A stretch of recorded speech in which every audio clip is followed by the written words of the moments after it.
Hello students, welcome to our online study YouTube channel. तो अभी हम इस वीडियो में लेसन नंबर 6 लैंड यूज के बारे में सीखने वाले हैं। इस लेसन में क्या क्या सीखने वाले हैं?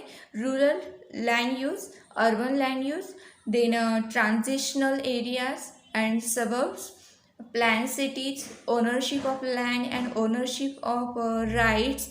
ये सारे टॉपिक्स हम इसमें स्टडी करेंगे। तो चलो स्टार्ट करते हैं। First, try this. Draw a sketch of your house. On this sketch, show the following with proper directions. आपको आपके हाउस का स्केच बनाना है और वहाँ पर आपको कुछ टॉपिक्स जो है वो शो करनी है। कौन से?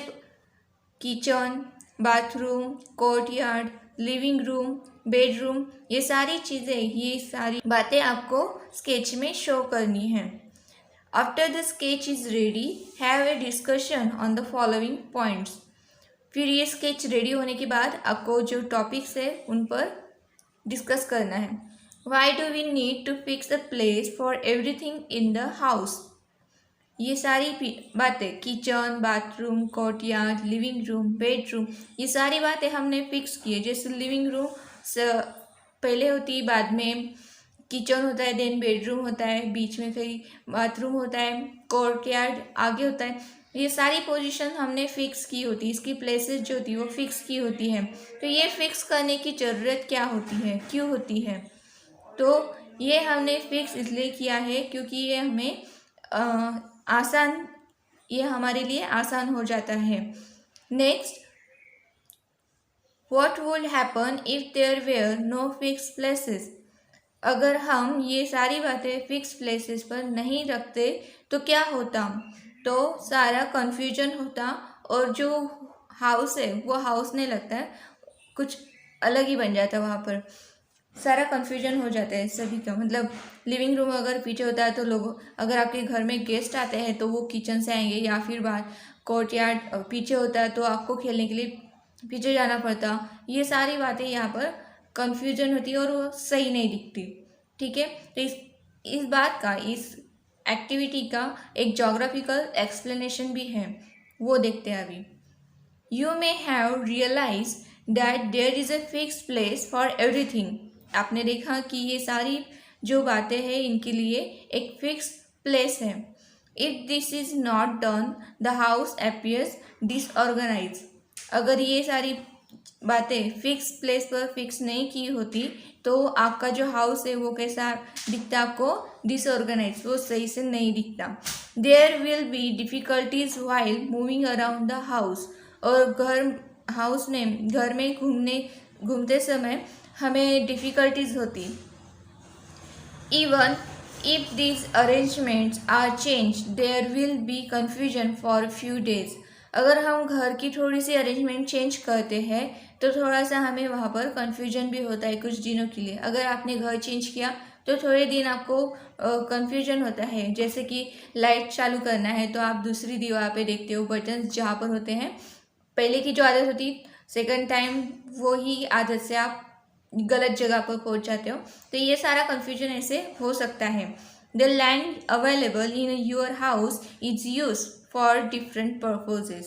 आपका जो हाउस है उसमें जो लैंड है, जगह है, वो आपने डिफरेंट पर्पज के लिए, डिफरेंट व्यवस्था वगैरह होती है उसके लिए आपने ये यूज किया होता है।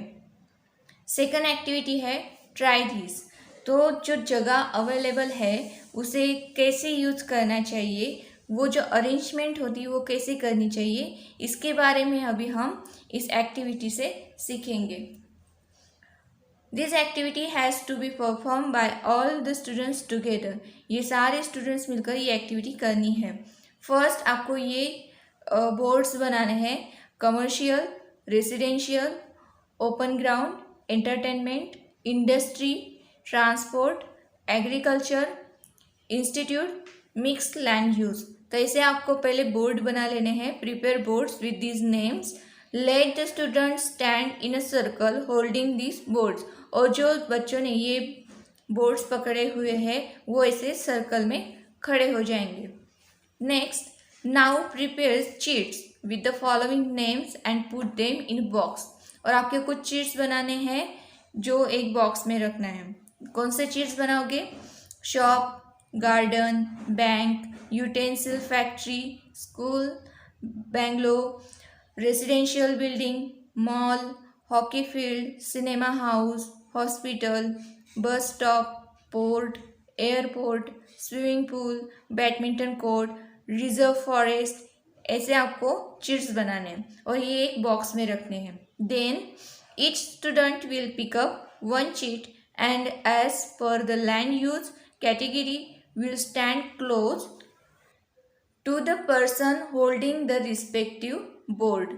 और फिर ये जो आप इसमें बाकी जो बच्चे होंगे वो चिट्स निकालेंगे और जैसे उनका कैटेगरी होगा वैसे वो बोर्ड के पास खड़े रहेंगे। Once the activity is completed, have a discussion based on the following points.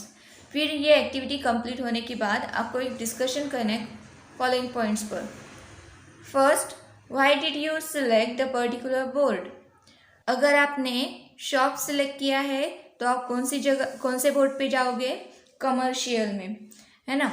तो यही बोर्ड आपने क्यों सिलेक्ट किया, ये आपको डिस्कस करना है। Next, second question, explain how you will use this chosen land.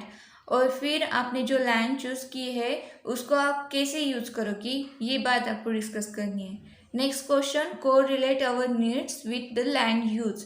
और फिर आपको आपने जो लैंड यूज की है वो और अपनी ज़रूरत इनको कोरिलेट करना है।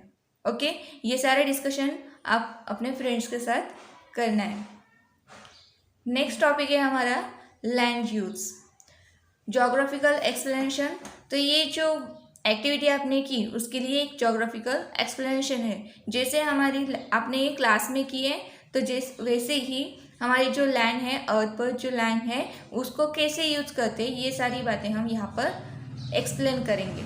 Land use is the way और purpose for which land in a region is use.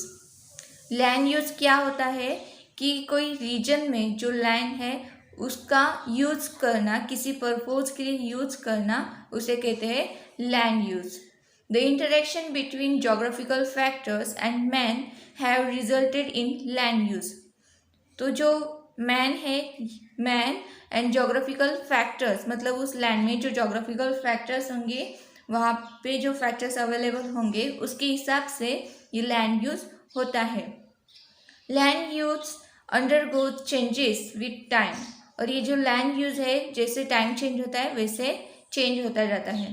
As man's needs have increase the use of land for different purposes has also increase. और जैसे जैसे मैन की needs बढ़ती जा रही है वैसे वैसे लैंड का यूज भी डिफरेंट पर्पजेज के लिए इंक्रीज होता जा रहा है।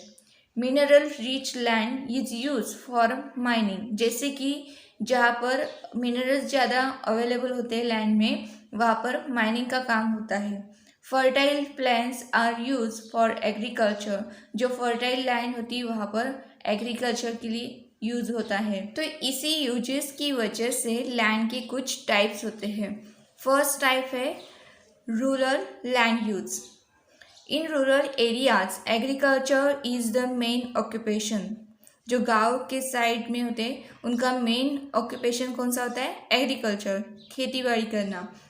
Agro based activities are also common in rural areas. और जो एग्रीकल्चर खेती से रिलेटेड जो एक्टिविटीज़ होती है जैसे कुक्कुट पालन वगैरह, तो ये भी एक्टिविटीज़ रूरल एरियाज में होती है। These influences the location for the rural settlements. Hence, these settlements are located close to the agriculture fields and forest areas.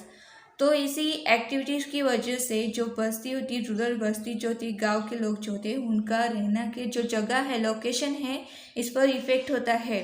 तो ये लोग कहाँ पर रहते हैं? जहाँ पर एग्रीकल्चर फील्ड्स नियर होते हैं, फॉरेस्ट लैंड्स करीब होते हैं, तो ये कहाँ रहना पसंद करते हैं? Located to close to the agriculture fields and forest areas. The settlements of miners are close to the mining areas, while fishermen's settlements are near the seashore. जो माइनर्स होते हैं, माइनिंग का काम करते हैं, वो लोग कहाँ रहते हैं? जहाँ पर माइनिंग एरिया होता है वहाँ पे। और जो फिशरमैन्स होते हैं वो कहाँ पे रहते हैं, जहाँ पर वो फिशिंग करते हैं वहाँ पर, मतलब सी शोर के पास। तो इस तरह जैसा उनका ऑक्यूपेशन होता है वैसी जगह पर वो लोग रहते हैं। In rural areas the availability of land is more and the population is less, hence population is sparse.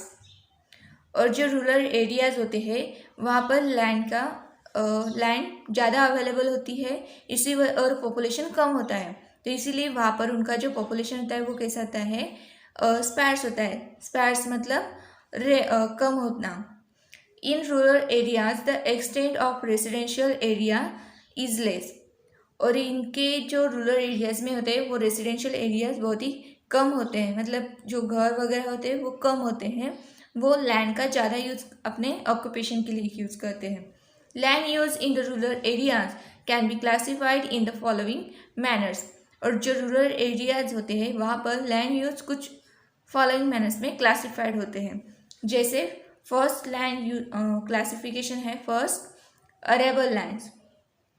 Arable lands में क्या होता है, ये जो लैंड है अरेबल मीन्स खेती के लिए यूज की जाने वाली land. This is the land under cultivation, ये जो लैंड है ये कल्टिवेशन के लिए यूज की जाती है। Normally this land is under individual ownership, तो ये जो लैंड है ये कल्टिवेशन के लिए यूज की जाती है, और ये किसी एक की ओनर, उस लैंड पर किसी एक का एक ओनर होता है। And this land can be classified as per the ownership of the land and types of agriculture, और ये अरेबल लैंड जो है वो फिर से क्लासिफाइड होती है। एक तो उनका ओनर कौन होता है उसके आधार पर एक क्लासिफिकेशन होता है, और सेकंड जो है उस लैंड पर कौन से टाइप के एग्रीकल्चर फील्ड वो कल्टीवेशन कर रहा है उसके आधार पर एक क्लासिफिकेशन होता है। Next fallow land. Fallow land ऐसा लैंड होता है कि जो यूज में नहीं होता है, वो खाली पड़ा रहता है, ऐसा land. This is agriculture land which is temporary not in use. ये ऐसा लैंड है, फैलो लैंड मीन्स ऐसा लैंड कि जो एग्रीकल्चर लैंड है, ये खेती के लिए यूज किया जाता है मगर थोड़े दिनों के लिए, कुछ टाइम के लिए वो यूज नहीं करते खेती के लिए। In order to improve the fertility of the soil the farmer does not use a part of his agriculture land for 1 or 2 seasons. उसकी जो फर्टिलिटी है सॉइल की वो इंक्रीज करने के लिए, इम्प्रूव करने के लिए फार्मर्स क्या करते हैं, उस पार्ट को कुछ वहाँ पर कल्टिवेट नहीं करते। एग्रीकल्चर जो लैंड है वो 1 या 2 सीजन के लिए रोक देते, उसे यूज करना बंद करते, ताकि वो जो सॉइल है उसका फर्टिलिटी रेट इंक्रीज हो सके। नेक्स्ट टाइप है फॉरेस्ट लैंड। ये नाम से ही पता चल रहा है कि ये जो लैंड है यहाँ पर फॉरेस्ट होगा।